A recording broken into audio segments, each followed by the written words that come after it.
牛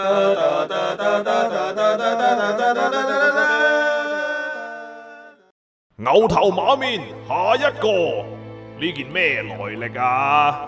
亡魂陳家俊生前經常隨地吐痰，成日講粗口，去完廁所唔洗手，講電話鬼死咁大聲，仲成日睇翻版，詳細一啲嘅生前犯罪記錄可以喺呢部大電視度重溫一次。係得啦，睇下佢做神仙嗰邊啦。但係佢都幾撲街喎，咁都可以同啲行善積德嘅人一齊升仙。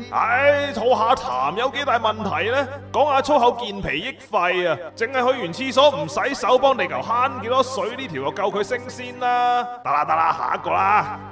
呢件有咩來歷啊？亡魂李家俊生前無惡不作，勾結汪洋大盜，推阿婆落海，販賣軍火，強姦隻豬。得啦，神仙嗰邊啦。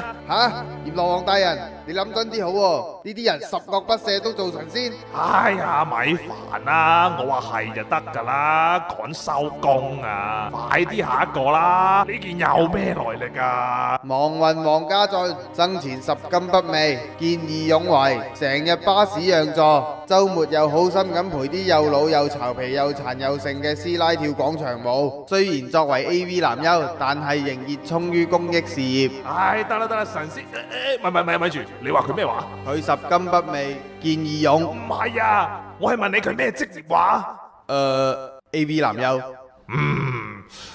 呢個人嘅 case 有啲複雜，好難決定去邊度嘅。我要就喺部電視度係要睇翻佢嘅生前犯罪記錄啊。就一個人去睇個犯罪記錄就得㗎啦嚇。邊段犯罪記錄啊？SNL 7264、WXXT 442同埋 DMI 0097呢3部啊。